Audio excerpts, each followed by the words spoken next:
Assalamualaikum warahmatullahi wabarakatuh. Allahumma sholli ala Sayyidina Muhammad wa ala ali Sayyidina Muhammad. Pemirsa yang dirahmati Allah, marilah kita simak ceramah dari Buya Ar-Razi Hashim dengan tema cara wali Allah merasakan kehadiran Allah dalam sholat. Sebelumnya marilah kita perbanyak sholawat minimal 1000 kali sehari, agar hidup kita penuh barokah dan mendapatkan syafaat kelak. Jangan lupa berikan dukungan kepada channel kami dengan memberikan super thanks seikhlasnya. Marilah kita doakan agar Buya Ar-Razi Hashim dan keluarga diberikan kesehatan dan kebahagiaan dunia dan akhirat. Amin ya robbal alamin. Bismillahirrahmanirrahim. Ma qalla amalun baraza min qalbin zahidin wala kathura amalun baraza min qalbin raghibin. Tadi berkaitan juga dengan apa yang saya katakan barusan. Amal itu bagus karena banyak kuantitas atau bagus karena kualitas? Sepakat? Karena kualitas. Sepakat ya? Baik. Apa kata beliau? Ma qalla amalun, tidaklah satu amal Allah nilai sedikit. Baraza min qalbi zahidin, jika amal itu tumbuh dari kolbu yang zahid, kolbu yang zuhud. Ciri-ciri kolbu yang zuhud, ketika dia takbir, dia merasakan kebesaran Allah, dia nggak ingat dunia lagi. Sampai ruku, sampai sujud, sampai assalamualaikum. Ini udah nggak khusyuk, orang lagi ngaji, sholat syuruk. Kira-kira gimana tuh Pak hasilnya? Ya, nggak jelas hasilnya. Kalau ada ustadznya agak tersinggungan, bisa marah-marah dia Pak, ngelihat ada orang lagi sholat syuruk. Kecuali ustadznya bisa husnuzon, ya nggak ada masalah. Wala kathura amalun baraza min qalbin raghibin, sebaliknya satu amalan tidaklah disebut banyak jika muncul dari kolbu yang raghib, yang cinta kepada dunia. Ini saya ganti bahasanya sedikit. Ma qalla amalun baraza min qalbin arifin, tidaklah sedikit amalan jika bersumber dari kolbu yang arif, yang kenal kepada Allah. Wala kathura, sebaliknya tidak disebut banyak amal baraza min qalbin jahilin maridin, jika bersumber dari kolbu yang jahil, tidak mengenal Allah, marid, yang sakit. Ciri-ciri kolbu yang sakit apa? Salat itu adalah alazzu ghazair ruh. Salat itu adalah amalan paling lezat bagi ruh. Kalau salat Bapak sudah nggak nikmat, berarti kolbunya berpenyakit. Gimana? Punya penyakit nggak kolbu kita? Ada? Pasti banyak Pak. Saya juga punya penyakit kolbu saya. Karena kolbu kita berpenyakit, nggak bisa menikmati. Seperti orang lagi sakit demam, nggak bisa menikmati makanan. Ada orang demam Pak bisa menikmati makanan? Nggak ada, nggak bisa kok menikmati makanan. Apalagi kalau sariawannya di mulut, waduh sakitnya bukan main. Suka pedes, tapi bibirnya, lidahnya lagi sariawan. Dikasih menjerit nggak Pak? Nah inilah yang terjadi pada orang-orang. Kenapa ada orang-orang yang tertentu dikasih zikrullah, malah dia menjerit, malah dia lari, malah dia muntahkan, ya. Bahkan beberapa ngejek, makanan apa nih? Nah itu kalau makanan. Kalau zikir gimana? Zikir apaan nih beginian? Gitu. Itu kolbunya berpenyakit itu. Penyakit ini ada yang disebabkan karena ilmu yang salah ditelan. Dia dapat ilmu, ilmunya itu bukan ilmu, ilmunya itu meracuni otaknya. Maksudnya pemahamannya salah. Dikira orang zikir begitu, itu dianggap sesat. Rusaknya di dalam, ya.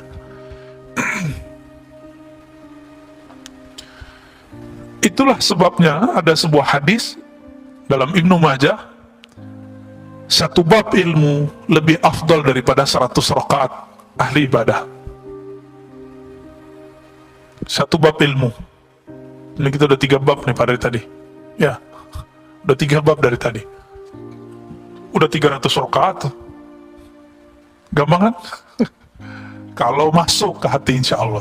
Tapi yang penting berkahnya sudah dapat semua. Ya, alhamdulillah. Bahkan Imam Syafi'i meriwayatkan lain lagi. alf rakaah. Satu bab ilmu lebih utama daripada 1000 rakaat. Itu levelnya Imam Syafi'i. Ya. Maksud beliau, orang yang mengenal Allah sesaat dia beribadah kepada Allah lebih afdal daripada abid orang yang ahli ibadah 1000 rakaat. Begitulah wali-wali Allah, Pak. Wali-wali ini ada tingkatan-tingkatannya. Semakin tinggi tingkatannya, satu nafasnya lebih afdal daripada 1000 rakaat kita. Kalau mereka sudah sampai ke level tinggi. Nabi itu diamnya sudah zikir. Seandainya Nabi itu gak sholat itu boleh, Pak, seharusnya. Itulah logikanya Aisyah. Apa kata Aisyah? Wahai Rasulullah, ngapain engkau sholat mulu? Kan engkau sudah diampuni.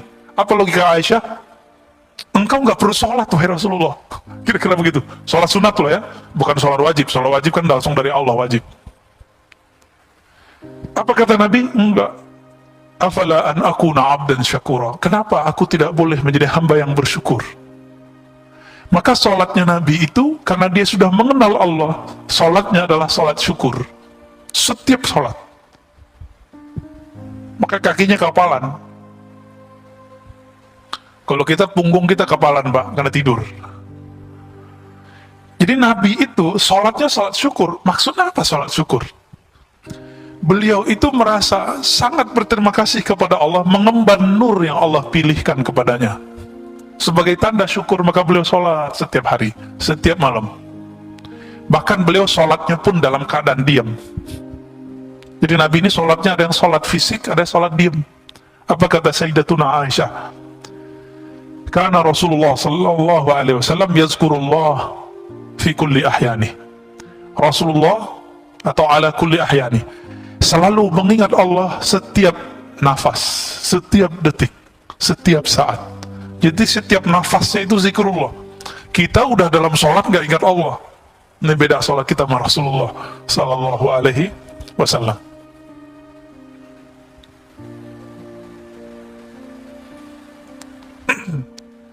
Dikatakan di sini, Ibnu Mas'ud berkata, "Raqa'atan min zahidin 'alimin khairun min ibadatil muta'abbidin al-mujtahidin ila akhir ad-dahr abadan sarmada." Ini lebih parah lagi, Pak. 2 rakaat orang yang zahid, yang tidak cinta dunia, yang bahkan akhirat pun dia gak minat, dia minatnya yang punya dunia dan akhirat. Alimin yang alim, mengenal Allah, lebih utama daripada sholatnya ahli ibadah sepanjang umurnya, sepanjang hidupnya, ila akhir dahar, sampai kiamat nanti. 2 rakaat doang. Loh, kok bisa begitu? Kalau ahli ibadah dia sholat, dia ibadah karena ingin sesuatu yang dia dapat.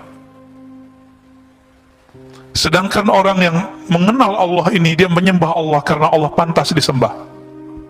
Bapak puji saya 1000 kali, tapi karena pengen dapat sesuatu dari saya. Tapi ada di antara bapak ini berteman dengan saya cuma sebentar, tapi bertemannya benar-benar ingin jadi teman. Saya milih yang kedua apa yang pertama, Pak? Kalau bapak dikasih pilihan nih, pertama apa yang kedua?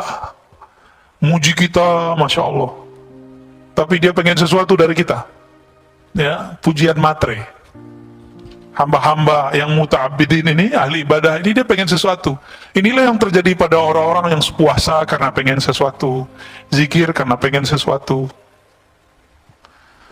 Keinginan itu ada yang sifatnya materi, sholat, zikir karena pengen rezeki lancar, pengen sehat. Ada yang naik dikit, pengen tenang. Ustadz, saya pengen tenang. Ya kalau zikir ya pasti tenang.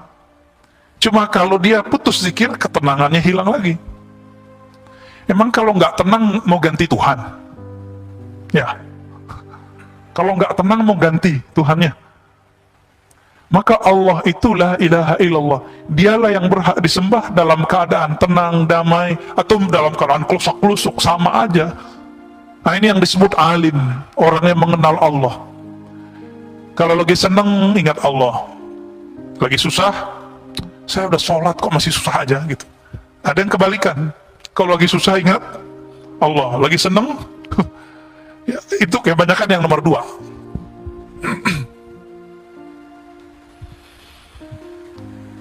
Sholawat juga gitu, Pak. Orang sholawat sekarang apa? Sholawatlah kamu kalau ngelihat Pajero, sholawat. Ngelihat Mercy, sholawat. Ngelihat BMW, sholawat. Biar apa? Biar dapat matre semua. Jadi Nabi ini kan mandang kalbu kita juga, kan beliau sudah masuk ke alam ruhani, maka beliau ngerti isi hati kita. Bahkan di masa beliau hidup, beliau mengatakan, uridat alayya a'malu ummati, amal umatku sudah disetor semua kepadaku. Dari beliau hidup sampai beliau mau meninggal semua. Semua sampai akhirat nanti, Nabi sudah diperlihatkan semua. Jadi kita duduk begini, Rasulullah sudah dikasih unjuk dulu. Tinggal nanti dilurusin niatnya. Maka kalau setiap kali duduk ngaji, diulang niat di hati, ya Allah, aku ingin belajar karena ingin mengenal Engkau, karena ingin mendekatkan diri kepada Engkau. Itu sebabnya ulama Syafi'iyah selalu mengingatkan orang-orang kalau mau sholat, belakangnya harus ada niat lillahi ta'ala. Ini dibidahin sama kawan kita ya. Dia nggak ngerti tujuan ulama kita untuk apa. Kalau Nabi mah nggak perlu pakai usoli-usolian, nggak perlu pakai nawaituan. Kalau Nabi, sahabat Nabi nggak perlu, kita perlu Pak, karena niat kita kadang tidak benar kepada Allah Subhanahu wa Ta'ala. Kapan hamba-hamba Allah ini menyembah Allah? Karena Allah itu Tuhannya, bukan karena dia ingin menuhankan dirinya, bukan karena dia ingin mewujudkan hajat dirinya. Kapan itu terjadi? Sesaat saja kita ibadah karena Allah pantas disembah, bukan karena saya ingin ada hajat yang ditunaikan. Saat itulah kita menjadi hamba Allah yang hakiki. Inilah yang disebut zahid, ini yang disebut alim. Ini yang sering disalahpahami. Sayyidatuna Rabi'atul Adawiyah, perempuan yang sangat indah budi pekerti dan ruhaninya. Beliau ini pernah berkalam, kalamnya ini disalahpahami oleh orang-orang yang jahil. Apa kata beliau? Ya Rabb, ma'abadtuka rajaan lil jannati. Ya Rabb, tidaklah aku menyembahmu karena aku harap dapat surgamu. Tidaklah aku menyembahmu ya khaufan min narik, karena takut neraka engkau. Ini dianggap oleh mereka, si Rabi'ah ini sesat. Kenapa? Masa ibadah bukan karena surga? Inilah orang jahil menentang orang yang alim.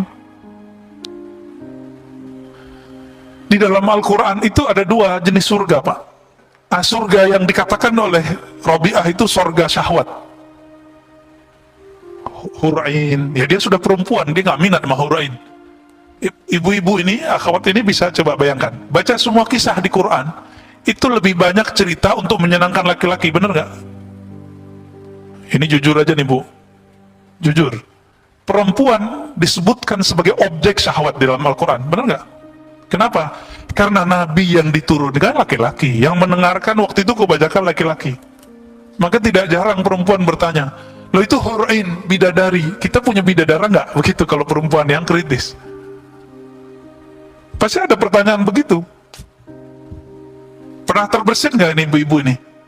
Enggak ya? Bukan baca terjemahannya berarti ya. Tapi semoga sebagian memikirkan itu. Gimana cara memahaminya? Maka Rabi'atul Adawiyah, karena dia sudah paham, di Quran semuanya begitu.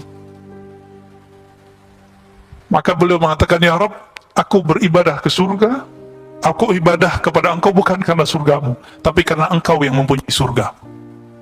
Surga ini ada dua, ada surga syahwat, ada surga ru'yat, surga memandang. Yang dimau oleh Rabi'ah adalah memandang Allah Subhanahu wa Ta'ala.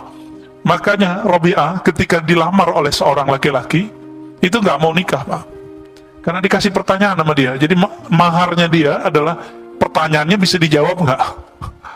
Berat kalau ketemu Rabi'ah. Saya mungkin nggak lolos Pak. Saya ketemu Rabi'ah mungkin mental 7 kali lipat kali ya. Pertanyaan dia satu aja. Ada yang tahu pertanyaannya apa? Nih satu riwayat ya. Jika aku menikah denganmu, kamu bisa jamin nggak nanti aku bisa bertemu Allah? Kira-kira itu Pak. Mana ada suami bisa begitu Bu? Gak ada. Benar nggak nih para suami yang jomblo-jomblo? Udah ketemu Allah belum? Belum ya? Disitulah beratnya. Maka Bapak Saudara makan Allah, Rabi'ah ini dia surganya bukan lagi surga syahwat, surganya surga ru'yat. Apa arti ru'yat? Memandang Allah, itu yang dia mau. Apa gunanya masuk surga, kata Robi'ah, tapi nggak ketemu yang punya surga. Bapak saya fasilitasi di satu tempat itu villa punya saya, tapi saya nggak mau ketemu, Pak. Datang lagi, saya nggak mau ketemu. Udah makan aja, tidur aja, saya nggak mau ketemu. Awal-awal senang, lama-lama pengen ketemu nggak? Penasaran nggak? Penasaran. Itulah yang terjadi kepada ahli surga. Maka nanti pencarian ma'rifatullah, mau mengenal Allah, tidak berakhir dengan kematian. Nanti berlanjut nanti di surga. Maka di surga apa kata Nabi? Ada sekelompok orang, laisu minal anbiya wala minas syuhada. Mereka bukan para nabi, bukan juga para syuhada. Tapi yaghbituhumul anbiya wa syuhada. Tapi para nabi, para syuhada itu ghibtah kepada mereka, iri kepada mereka, iri yang positif. Heran, loh kok mereka dapat posisi ini? Bukan berarti posisinya lebih tinggi dari para nabi, tidak. Lalu kemudian Allah ditanya, ya Rob, itu siapa ya Rob? Yang tanya pastinya para nabi. Apa jawaban Allah Ta'ala? Mereka itu adalah orang yang saling menyayangi biruhillah, karena ruhullah. Ruhullah itu adalah cinta dan rahmat Allah Subhanahu wa Ta'ala. Bukan karena harta yang mereka bagi, bukan karena syahwat yang mereka punya, tapi karena ruhullah. Siapa yang cintanya karena Allah itu, nah inilah yang mereka nanti Allah bawa dengan kecepatan cahaya, ala nurin, ya, min Rabbi. Ini nanti kalau kita beruntung, Pak, nama kita soalnya sudah ada di neraka, sudah ada di surga. Nih, nama Bapak ini ada di neraka, Fulan bin Fulan, ahlun nar. Di surga juga ada. Tinggal kita lagi bayar kredit surga atau bayar kredit neraka? Atau mau dibayarin cash nggak? Mau dibayarin cash? Ada pacarannya. Apa kata Nabi? Man qala la ilaha illallah dakhalal jannah. Siapa yang mengatakan la ilaha illallah, di hadis Imam Bukhari dikatakan min qalbihi aw nafsi, dari dalam dirinya, betul-betul lisannya sama dengan di dalam kolbunya. Lisannya baca la ilaha illallah, kolbunya mengatakan aku tidak menyembah kecuali hanya kepada Allah, aku tidak bergantung kecuali hanya kepada Allah. Nggak bergantung ke vaksin, Pak. Kita vaksin aja, tapi jangan bergantung kepada vaksin, ya. Yang bikin vaksin juga lagi tengkar, Pak. Ya benar nggak? Ya semua kalau udah dipolitisasi, Masya Allah, ya begitu jadinya. Negara di mana-mana, bukan di Indonesia aja, di mana-mana ini sekarang lagi politisasi, karena ini bisnis yang luar biasa. Ini bikin kita terganggu kadang-kadang ibadah kita. Bapak salam makan Allah, kita lanjut ke hikmah yang 55. Ini agak maraton nih, biar banyak dapat hikmahnya. Kenapa ada orang amalnya bagus, dan bagusnya itu tertata rapi gitu, nggak ujuk-ujuk bagus tiba-tiba enggak. Ternyata beliau sudah menyebutkan itu terjemahan dari apa yang di dalam ruhaninya. Kata beliau radhiyallahu ta'ala anhu, husnul a'mali nata'iju husnul ahwal, wa husnul ahwal min at-tahaqquq fi maqamatil inzal.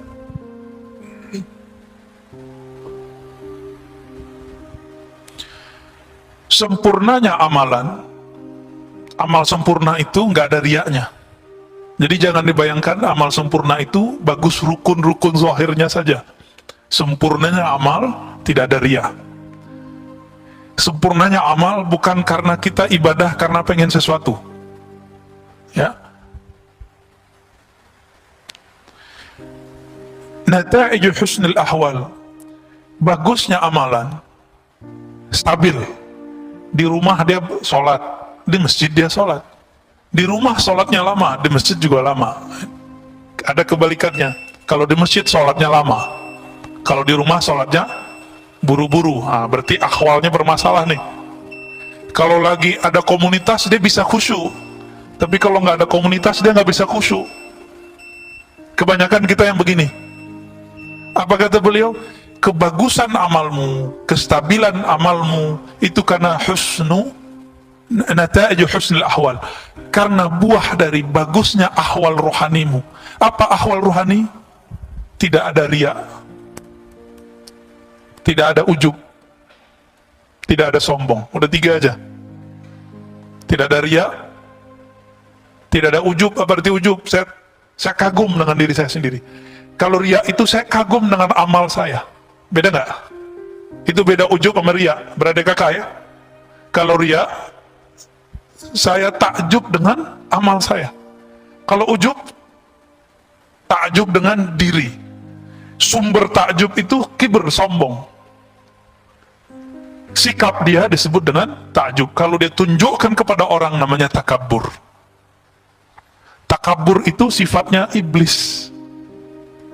Maka orang yang bertakabur, dia sudah jadi setan walaupun pakai serban. Ciri-ciri orang sombong gimana? Iblis itu rasis, Pak. Dia bicara asal usul. Khalaqtani min nar wa khalaqtahu min tin. Ya Rabb, saya ini asal usul saya lebih mulia dari Adam. Saya dari api, Adam dari tanah. Maka siapa saja dari antara yang hadir ini merasa sukunya lebih baik dari suku yang lain, itu iblis di dalam dirinya, maka dia jadi setan. Siapa yang merasa amalnya lebih utama dari yang lain, iblis itu dulu diizinkan ibadah per langit, naik langit 1, langit 2, langit 3, sampai kemudian diizinkan Allah memimpin ibadah di langit ke-7.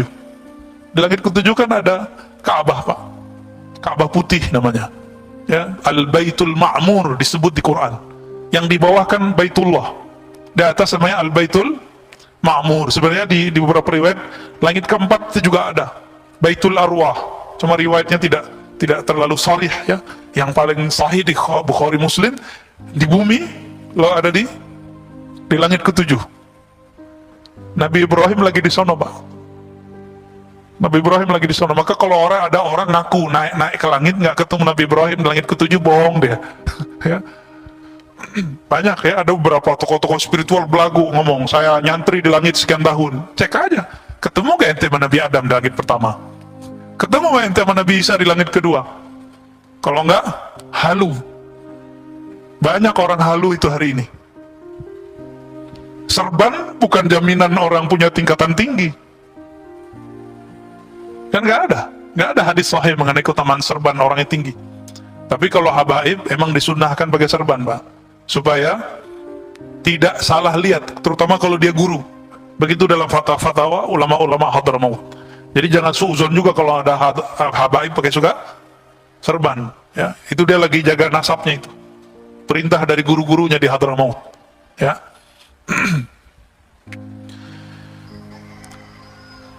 Amal yang sempurna, amal yang ideal muncul karena ruhani yang bening, ya.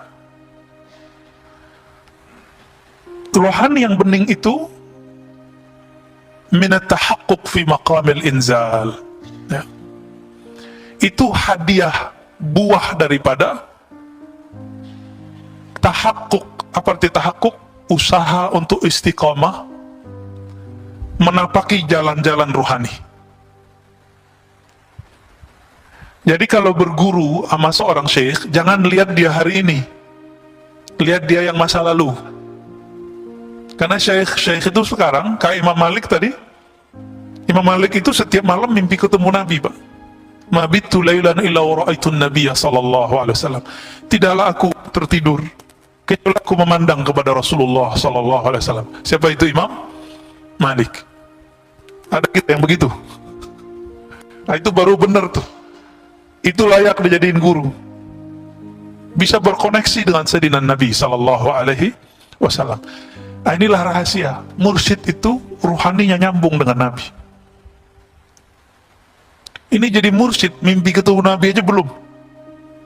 Jadi wakil talqin, mimpi ketemu Nabi aja belum, apalagi ketemu secara rohani. Banyak Pak fakta-fakta begitu hari ini. Tapi mau gimana lagi, ini zaman sudah begini. Zaman sudah begini. Jadi pinter-pinter saja berguru, ya. Kolbu kalau sudah dilatih, apa makom pertama latihan kolbu? Latihan tobat. Itu awalnya. Jadi orang ini, dia sudah bertahun-tahun dia tobat. Itu sebabnya para masyayikh kita dulu punya amalan namanya sholat sunnah taubat. Dibid'ahkan lagi sama kawan kita, ya. Gak paham juga dia. Atau minimal kalamnya kalam tobat. Nah, tobat ini kan dibagi lagi, Pak. Ada tobat orang awam dari dosa yang zahir. Kalau tobat anak-anak salah minum, ya. Kalau lagi puasa begini anak-anak gimana? Terganggu gitu sama makanan.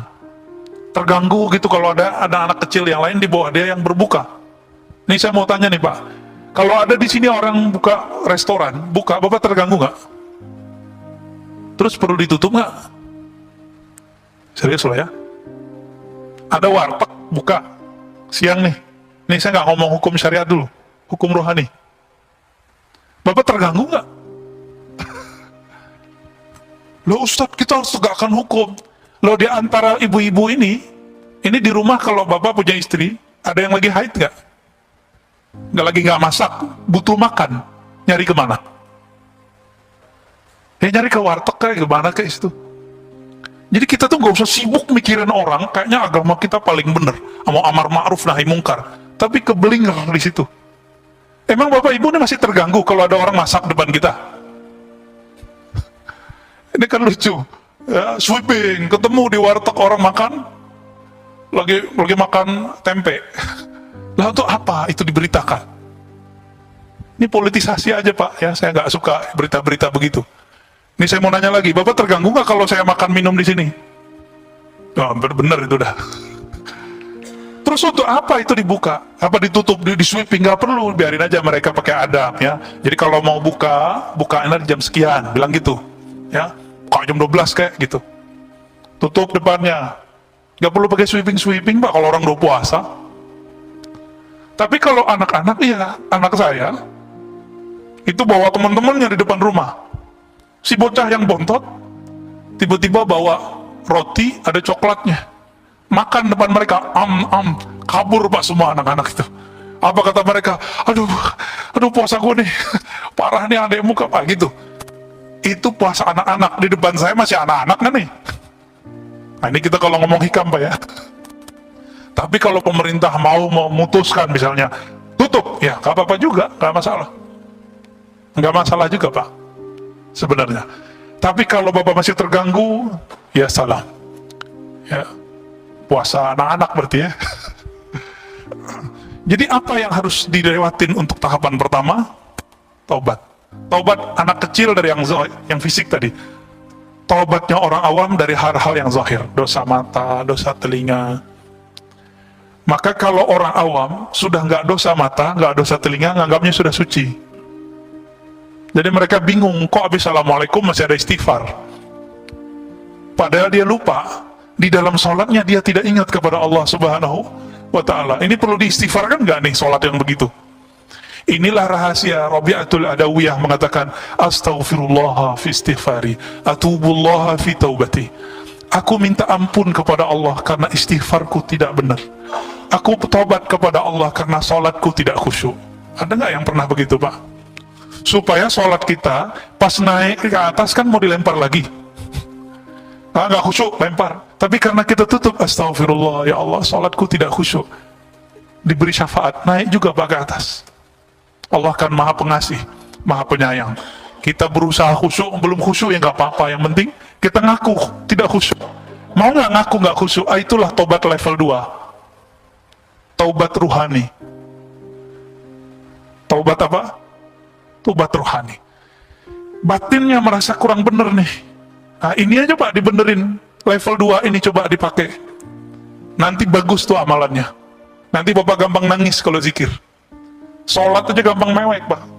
Ini kalau nggak pakai kitab saya udah nangis dari tadi nih. Ya, kenapa saya ngajar pakai kitab? Bukan karena gagah-gagahan pakai kitab, bukan. Ini cara saya untuk menahan diri. Karena kalau mau nangis setelah kitab hilang nangisnya Pak. Alhamdulillah ya. Guru saya ada beberapa, itu kalau sudah bahas bab begini, nggak ada kitab ataupun ada kitab nangis terus. Untungnya saya kalau ngeliat kitab langsung berubah. Ya Alhamdulillah. Karena akalnya balik lagi. Kalau nggak cuma rasa yang muncul, kalau rasa lebih dominan dari akal pikiran kita, Kita bisa nangis setiap saat. Sujud nangis, ruku nangis, takbir nangis. Ntar orang-orang bilang, ini kenapa ini nangis? Ada Syekh Shinqiti, guru dari Syekh Salih Al-Maghamisi di Madinah, ngajar ba'da maghrib sampai isya, karena ada majelis biasanya di Masjidil Haram, di Masjid Nabawi. Habis Assalamualaikum itu langsung nangis. Mau ngomong lagi, baca ayat lagi, nangis lagi. Jadi ceramahnya dari awal maghrib sampai menjelang isya itu nangis, Pak. Mau ngomong lagi, nangis lagi. Mau ngomong lagi, nangis lagi. Nangislah semua orang yang di depan. Begitu mereka kalau ahwal rohaninya datang. Kenapa ahwal rohani yang bening itu tumbuh? Karena mereka tahakkuk fi maqamatil inzal. Mereka mau istiqomah, rajin menapaki jalan rohani. Yang pertamanya apa tadi? Taubat. Taubat mereka tidak lagi fisik, tapi sudah masuk taubat rohani, taubat kolbu. Babak satu maksiat zahir, satu hitam di sini. Tapi kalau ada maksiat batin, itu hitamnya lebih kenceng, lebih kayak aspal lengket. Disebut dalam bahasa Arabnya nuqtah sauda, noda hitam yang lengket. Itu hitam. Inilah yang menghalangi kita untuk tidak bisa memandang alam malakut, alam jabarut, alam rasa, bisa merasakan dekatnya kita kepada Allah Subhanahu wa ta'ala. Ini yang dikatakan oleh Imam Ahmad, laula anna syayatin yahumuna ala qulubi bani Adam. Seandainya setan tidak mengerebut memenuhi kolbu manusia, ya, menutupi kolbu manusia, tentulah mereka tentulah mereka akan melihat malakutas samawat. Mereka akan mampu melihat alam malaikat. Jadi sahabat-sahabat tertentu Allah izinkan Pak bisa ngeliat malaikat. Ibnu Abbas ngeliat Jibril 2 kali. Malaikat siapa yang dilihat? Itu artinya nanti ada posisi kewalian pada orang ini. Ternyata Jibril tugasnya apa? Bawa wahyu. Maka tugas Ibnu Abbas nanti adalah menjelaskan makna wahyu. Disebut ahli tafsir. Tidak ada ilmu tafsir hari ini kecuali lewat Sayyidina Ibnu Abbas. Ada orang lihat Mikail, nanti tugasnya lain lagi tuh Pak. Tugas kerohaniannya. Ada yang suka ngeliat malaikat maut, nah, nanti tugasnya nalkinin orang mati, melepas orang mati. Itu beda-beda tuh tugasnya. Allahumma shalli.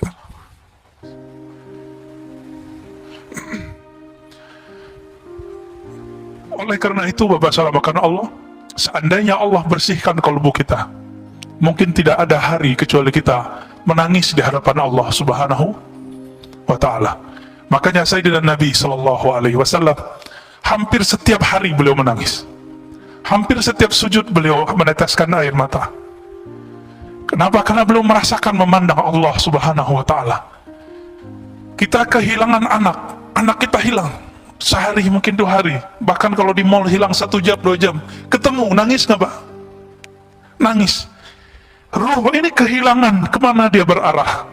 Ketika dia ketemu Allah Subhanahu wa ta'ala, ketemu kekasih-kekasih Allah, pasti air matanya berlinang. Itu gak bisa ditahan. Gak bisa ditahan.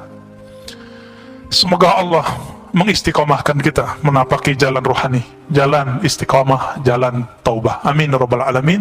Wassallallahu ala Muhammad. Ada mau diskusi Pak? Tafadhal. Tema kita adalah tentang kepada siapakah kita berguru. Orang sering menyebutnya mursyid, murabbi, kiai, ya, pembimbing rohani. Siapakah karakter pembimbing rohani yang ideal? Guru banyak, tapi yang bisa menghantarkan kita kepada Allah itu tidak banyak. Maka beliau memberikan rumusannya minimal ada 2. Jadi banyak kriteria guru yang bisa membuat kita menjadi wasil ilallah, sampai kehadirat Allah Subhanahu wa ta'ala. Sampai itu bukan berarti kita pindah-pindah. Allah itu kan maha dekat. Nah, guru yang begini bisa menghidupkan kalbu kita sehingga merasakan kedekatan dengan Allah Subhanahu wa ta'ala. Siapakah orangnya? Imam Nata'illah Sakandari qaddasallahu sirrahu yaqul la tashab, janganlah engkau bersuhbah, berguru yang betul-betul dijadikan sebagai panutan lahir dan batin kita. Man la yunhiduka haluh, Siapa yang hal itu kondisinya, baik zahir ataupun batinnya, perubahan-perubahan pada si guru ini, la yunhiduka, tidak membuat ruhanimu bangkit. Jadi sama guru yang begini, bersama beliau, membersamainya beberapa saat, membuat kita kemudian bangkit dari kemalasan kita beribadah kepada Allah Subhanahu wa Ta'ala. Itu yang pertama. Dan yang kedua, wala yadulluka 'ala Allahi maqaluh. Mursyid itu level syarat keduanya adalah maqalnya, kalam-kalamnya, baik kalam lahirnya ataupun kalam batinnya, yadulluka 'ala Allah, menunjukkan kamu jalan kepada Allah. Maka yang tidak masuk kepada kedua kategori ini cukup dijadikan sebagai penceramah aja. Oh, itu ustadz pengajar di masjid saya, tapi bukan dijadikan sebagai panutan lahir batin. Jadi man huwal mursyid al-kamil, siapakah mursyid yang ideal? Pertama, halnya dia membuat kita bangkit. Yang kedua, makalnya, kalamnya dia membuat kita teringat, terarah kepada Allah Subhanahu wa Ta'ala. Sekarang orang mencari mursyid, mencari guru, tapi dihadapi dua hal ini. Yang pertama, orang yang baru hijrah. Apa yang didapat? Oh, yang penting ustadznya ngomong Quran Sunnah. Belum tentu semua orang yang mengutip Quran dan Sunnah kalamnya itu membangkitkan isi kolbu dan menunjukkan kepada Allah. Belum tentu. Siapa tahu dia bersembunyi dengan dalil-dalil itu dalam keegoannya. Bisa jadi dia bersembunyi dengan kalam-kalam mulia Al-Quran dan Sunnah untuk membenarkan pendapat pribadi dan kelompoknya. Orang ini belum masuk. Ada juga yang halnya itu dibuat-buat, dibuat-buat nangis, dibuat-buat kayak tawadu, penampilannya juga nggak natural, dibuat-buat seakan-akan dia seorang syekh, jadi badut. Banyak sekarang mursyid badut, syekh yang bawa thariqat sufi kah, majelis zikir kah, majelis salawat, tapi kayak jadi badut. Apa maksudnya? Badut itu gimana, Pak? Itu asli muka dia nggak begitu? Enggak. Sama, dia memerankan aja. Nanti kalau dilepas, hilang. Maka jangan berguru karena penampilan seseorang. Bergurulah karena hal ruhaninya. Nah, hal ini pemberian dari Allah Subhanahu wa Ta'ala. Jadi nggak bisa dibuat-buat, Pak. Nggak bisa dibuat-buat nangis, nggak bisa dibuat-buat tersentuh, nggak bisa. Emang dari sononya sudah begitu.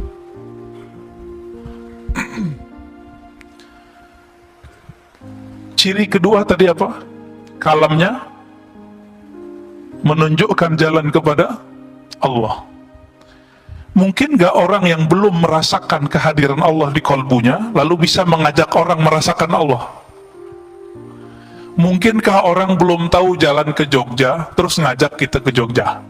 Sama-sama pakai GPS, nanti di Cilacap tersesat semua, Pak.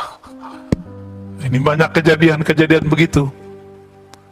Nggak tahu jalan kepada Allah, ngajak orang kepada Allah. Ayatnya sahih, pasti sahih. Wa man ahsanu qawlan mimman da'a ilallah. Siapakah yang lebih baik daripada orang yang mengajak kepada Allah? Lah Allahnya dia nggak ngerti. Maka ada tipe sekarang yang kedua, orang-orang mencari, kalau tadi yang penting ada Quran sunnahnya, yang kedua, yang penting ada zikirnya. Tidak semua guru yang mengajarkan zikir itu mengajak kepada al-mazkur. Al-mazkur itu yang diingat. Siapa yang diingat? Allah. Ada yang ngajaknya biar sakti. Jadi hati-hati, Pak. Belajar ilmu kerohanian harus jelas sanadnya. Kalau nggak nanti diajak kita belajar ilmu kesaktian, ilmu kanuragan. Jadi nggak zikir jadinya. Nih baca ini biar kamu nggak tembus sama orang. Baca ini biar kamu gak kelihatan sama orang. Baca ini biar jualannya laku. Baca ini supaya semuanya agar sampai kepada maksud diri, bukan kepada Allah Subhanahu wa Ta'ala.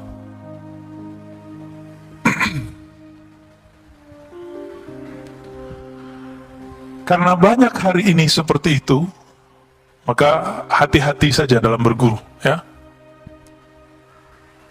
Jadi apa ciri mursyid? Pertama, halnya membuat kita bangkit. Yang kedua, kalamnya mengarahkan kita kepada Allah Subhanahu wa Ta'ala. Hikmah yang berikut, ya, kita nggak usah panjang-panjang di situ.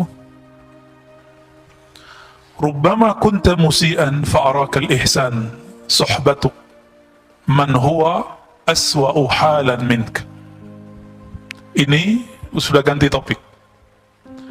Ada kalanya seseorang itu dia sebenarnya kualitasnya lagi buruk, orangnya lagi nggak bagus, amalnya tidak bagus, amalnya tidak maksimal. Tapi karena dia berteman dengan orang-orang yang lebih buruk daripadanya, atau berguru kepada orang yang di bawah standar ruhaninya,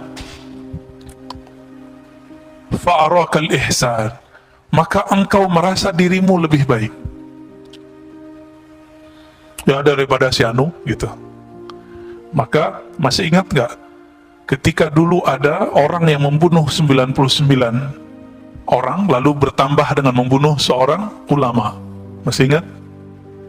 Apa pesan seorang wali? Jadi yang pertama yang dia bunuh itu ulama, itu bukan ulama wali, dia cuma ulama zahir. Sedangkan yang kedua yang dia temui itu ulama wali Allah, qalbunya.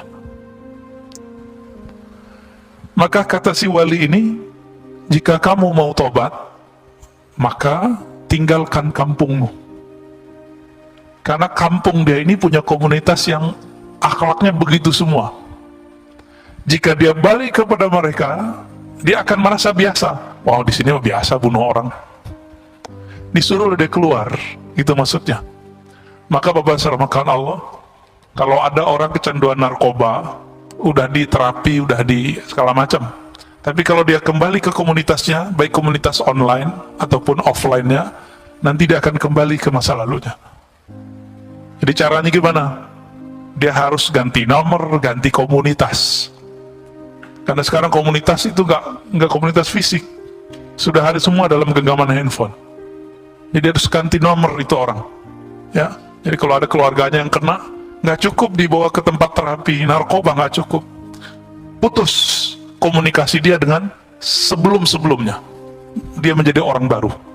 Nah, ini yang terjadi pada zaman Bani Israel dan hadisnya sahih. Maka Imam Asy-Syarqawi mengatakan, suhbatu man huwa dunak dararun mahdun. Engkau berteman, bahkan berguru kepada orang yang lebih buruk halnya daripada kamu, dararun mahdun. Ini adalah kemudaratan murni. Li'annaha tughti anka uyubak. Karena itu membuat kamu merasa aibmu tertutupi, wa tubayyin laka kamaluk, dan membuat kamu merasa sempurna.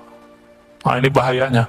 Jadi kalau kita berteman, punya komunitas yang buruk, kita akan merasa jadi orang terbaik di antara orang yang buruk.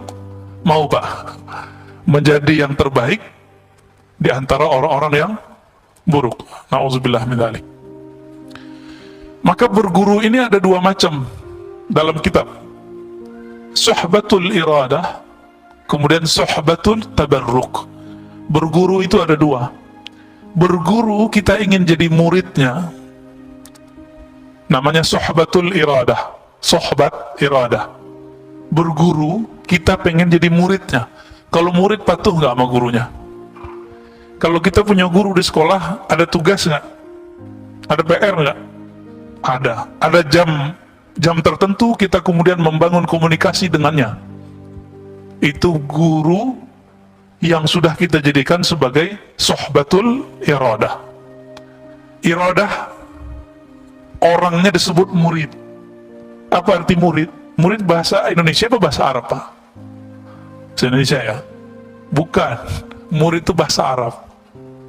Murid itu dari kitab-kitab tasawuf. Makanya aneh orang-orang hari ini, dia punya sekolah disebut murid-muridku. Tapi dia membid'ahkan tasawuf, Pak. Padahal istilah murid itu dibawa oleh ulama kita dulu dari tanah Arab, dari Gujarat, dari mana-mana, dari Samarkand. Masuk ke negeri ini, mereka menjadi mursyid, jadi guru. Orang-orang yang belajar kepada beliau disebut dengan murid. Suhbatul murid. Datang Maulana Ibrahim As-Samarkandi ke Indonesia. Pertama ke Campa, kemudian ke Palembang, lalu beliau ke Makassar, terus beliau ke Tuban. Itu orang-orang yang ditemuinya itu jadi muridnya. Jadi muridnya. Maka sekarang kita lihat keturunan Arab di Indonesia minimal ada 2 gelombang besar. Pertama gelombang awal ya, tahun 1300-an, tahun 1400-an. Itu Syekh Ibrahim As-Samarkandi di Tuban. Anaknya Sunan Ampel. Ya, Sunan Ampel itu anaknya beliau. Itu bukan orang Indonesia, Pak. Orang Samarkand, lama di Gujarat, berguru di Hadramaut, keturunan Rasulullah Sallallahu Alaihi Wasallam. Jadi yang mengislamkan negeri ini itu zuriat Nabi. Cuma sayangnya generasi kedua Hadramaut baru, jadi boleh disebut Hadarim Al-Jadidah. Kalau yang pertama Al-Qadimah. Yang pertama ini nasabnya dipelihara oleh orang-orang pesantren. Maka orang-orang pesantren itu yang tua, itu aslinya mereka zuriat Rasulullah Sallallahu Alaihi Wasallam. Gelar Gus itu ganti dari Sayyid, Pak. Maka nggak boleh sembarangan gus-gusan, ya, Gawagis, Gus, ntar jadi gugus, guguk, ya, hati-hati. Itu gelar kalau kita bukan anak kiai jangan pakai deh. Itu sama kayak Raden, sama kayak Andi kalau di Makassar, ya mirip-mirip itu. Jadi kalau bukan keturunan itu jangan dipakai. Oh, orang manggil kita Gus, bilang saya bukan anak kiai. Oh, ilmu saya lebih tinggi dari anak kiai, itu urusan lain. Itu urusan lain, ya. Keturunan beliau-beliau inilah yang kemudian sampai ke pendiri Nahdlatul Ulama Hadratus Syekh Hashim Asy'ari. Walaupun saya bukan orang yang hidup di komunitas itu, tapi ayah saya bilang, nama kamu dulu diambil dari nama beliau.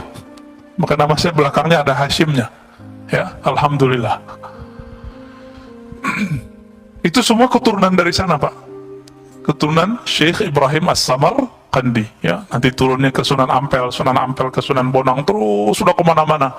Baik muridnya ataupun keturunan nasabnya. Yang belakangan ini, karena komunitasnya lebih kuat, ilmu sanadnya lebih kuat, ilmu nasabnya lebih bagus. Akhirnya nasabnya dijaga dalam nama Rabithah Alawiyah. Jadi kalau orang Rabithah Alawiyah ini ngerti, dia pasti tidak akan pernah mengingkari yang sebelumnya. Cuma dia akan ngomong, kami nggak bisa mengetahui nasabnya secara detail. Gitu aja ngomongnya. Jangan ingkar, Pak. Kualat nanti.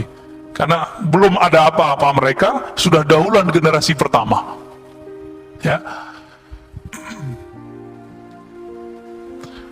Jadi beliau-beliau itu semuanya adalah mursyid, guru spiritual yang membimbing murid-muridnya wusul kepada Allah, sampai kepada Allah Subhanahu wa Ta'ala. Syekh Ibrahim membimbing Sunan Ampel, Sunan Ampel membimbing Sunan Bonang, Sunan Bonang bimbing Sunan Kalijaga. Cuma kan kalau cerita-cerita yang ada kan ceritanya agak aneh-aneh tentang Sunan Kalijaga ini, ya. Nah, bercampur antara mitologi dengan fakta sejarahnya. Yang pasti mereka ada. Maka sungguh aneh kalau ada orang yang menolak keberadaan mereka. Ini nggak ngerti sejarah, udah nggak ngerti istilah, ingkar lagi, ya. Benarlah kata imam-imam kita terdahulu, apa kata mereka? Al-mar'u aduun ala ma jahil. Orang akan memusuhi apa yang dia tidak tahu. Benar, Pak, ya? Maka semakin banyak orang mengerti, semakin sedikit ingkarnya. Jadi Bapak ini, di antara jamaah ini kalau banyak ingkarnya, berarti banyak jahilnya. Pengurus banyak ingkarnya, banyak jahilnya. Itu di mana-mana tuh begitu, ya. Main komentar aja. dikit-dikit komentar lagi. Ya, itu tanda kasratul jahal. Banyak jahilnya daripada banyak bijaknya. Orang bijak itu bicara kalau penting, nggak penting nggak usah bicara. Yang kedua, suhbatut tabarruk, berguru tapi ngambil berkah aja. Nah, ini yang Bapak lakukan setiap pagi, setiap malam di sini. Ada penceramah, ngambil berkah ilmunya. Mana yang lebih tinggi? Cuma sekedar ngambil berkah atau suhbatul iradah? Kalau suhbatut tabarruk, ngambil berkah, ya sekedar berkah aja Pak. Setiap kali Bapak Ibu, ikhwan akhwat fillah duduk di sini, malaikat mengatakan Allahumma sholli alaihi. Jadi Bapak duduk nih, itu malaikat dari tadi sampai nanti setelah kita selesai ngaji, itu berdoa, ya Allah beri dia rahmat, beri dia rahmat. Itu kalau duduk doang. Kalau ngaji gimana? Tambah lagi malaikatnya. Dan malaikat khusus, ada malaikat khusus mencari orang yang talabul ilm. Itu sayapnya dibuka. Untung nggak lihat. Kalau lihat bisa pingsan semua. Ya, bisa-bisa lari Pak. Karena sahabat Nabi, ada yang dibukakan sesekali ke mereka, yang lari bukan beliau. Dia lagi naruh onta, terus baca Quran di bawah pohon. Lagi baca Quran, malaikat turun. Ditandai dengan awan. Awan turun. Mendekat dia, nggak cuma beberapa di atas dia. Itu si onta ngapain? Gelisah-gelisah lari Pak. Besok dia datang kepada Rasulullah dan dia katakan, wahai Rasulullah, ketika aku baca Quran di padang pasir, lalu ada satu pohon, dan aku baca Quran di bawahnya, ada awan turun. Awan apakah itu? Apa kata Nabi? Itu malaikat rahmat. Malaikat yang sayang kepada orang yang membaca Quran, orang yang zikir, apalagi yang taklim. Yang taklim mereka lebih demen Pak. Jadi malaikat itu lebih respect sama orang yang ngaji daripada orang yang zikir. Lebih senang sama orang zikir daripada orang yang tidur. Bapak tidur aja di masjid dapat rahmat. Ya. Jadi duduk begini ini ngorok tiba-tiba. Nah, itu kan ada yang ngorok tuh ya. Itu langsung dirahmati oleh Allah dengan doa malaikat. Apalagi kalau suhbatut tabarruk, mengambil tabarruk. Jadi nanti kalau syuruk jangan sholat dulu, karena sholat itu manfaatnya cuma sendiri. Ini kan kajian ada nih tiap pagi. Jangan sok soleh Pak, jangan sok alim. Ya. Wah ada syuruk nih, ngambil berkah dulu. Hadis sholat syuruk itu tidak sahih. Dia cuma sampai hasan li ghairihi. Sedangkan hadis mengenai mendengarkan kalam, mendengarkan tabarruk dalam berguru, ngambil ilmu, ngaji, itu hadisnya sahih, ayatnya sangat jelas. Paham di situ? Jangan berulang-ulang lagi kita ingetin Pak ya. Kecuali Bapak mau jalan. Ya. Saya mau jalan dalam hati ngomong, minta izin kepada Rasulullah, Allahumma sholli ala Muhammad, kita jalan. Jangan berdiri-berdiri aja. Ya, itu mengganggu. Malaikat juga bingung Pak ngeliat loh. Ini majelis lebih mulia, kenapa dia pergi? Itu yang terjadi. Cuma kan kita nggak diperlihatkan oleh Allah. Coba apa dilihatin oleh Allah. Suatu kali ada muridnya Imam Malik. Imam Malik ini kan ngajar di Masjid Nabawi. Mereka di sana sampai sekarang masih berlaku. Habis azan itu masih taklim, benar nggak? Habis azan masih taklim, Mbak Ana, 15 menit sampai 20 menit. Kita berapa menit? Habis azan berapa menit? 10 ya. Maka kita buru-buru ya. Ini aja masih ramai Pak.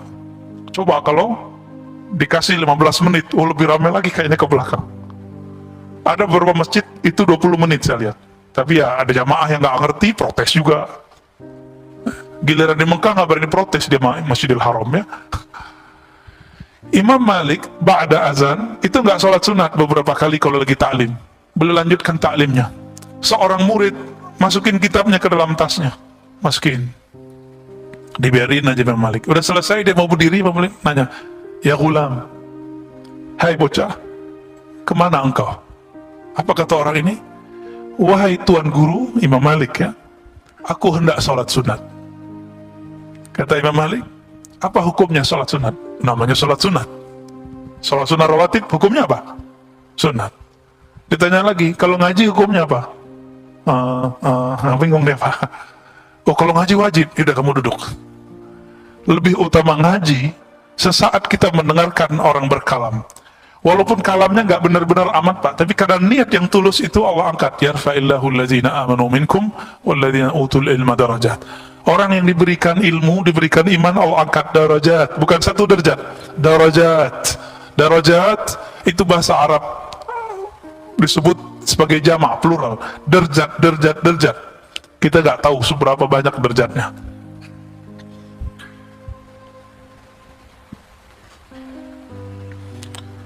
Nah, kebanyakan kita baru berguru sebatas sohbatut tabarruk, berguru ngambil berkah. Bener ya? Belum ketemu kan guru yang ngasih PR zikir? Paling cuma beberapa orang. Belum ketemu guru yang bilang, kamu latihan seharinya segini ya. Namanya berguru. Oh, nanti muncul orang-orang yang gak mengerti bab ini terus bilang, lo gak boleh zikir pakai hitung-hitungan. Lo orang ini lagi jadi murid. Kalau lagi jadi murid, suka-suka gurunya. Coba, bapak anaknya sekolah gak? Mana dalilnya? Suruh nulis 1 halaman. Ada gak? Gak ada kan? Sekarang dalilnya apa? Anak sekolah yang nonton YouTube. Tontonlah YouTube dengan link ini kan? Mana dalilnya? Kenapa itu dibolehkan? Tapi giliran ahli kolbu punya murid, nggak boleh menata sebuah kurikulum. Jadi kalau nanti berguru kepada ahli kolbu, ahli zikir, pasti nanti dikasih kurikulum zikirnya. Beruntung bapak kalau sudah punya guru begitu. Jarang pak orang guru begitu. Ini kita lihat nih di antara bapak, paling cuma 10% yang sudah punya guru, suhbatul iradah. Makanya kalau diam itu masih bingung mau nggak baca apa ya. Ini bukan case di sini pak, case di tanah haram, haramain, Mekah Madinah. Ya, bapak coba ingat-ingat waktu di Mekah Madinah, orang pada bengong aja ngeliatin orang lewat, bener nggak? Masuk yang di depan saya banyak yang bengong tuh kalau duduk, ngeliatin Ka'bah atau ngeliatin orang lalu lalang kiri kanan, karena nggak jelas. Coba kalau dia punya guru, gurunya bilang nanti kalau kamu sampai di haram, bacalah zikir ini. Jadi ada pegangan dia. Tapi kalau nggak punya pegangan, nggak punya zikir, apa yang mau dibaca?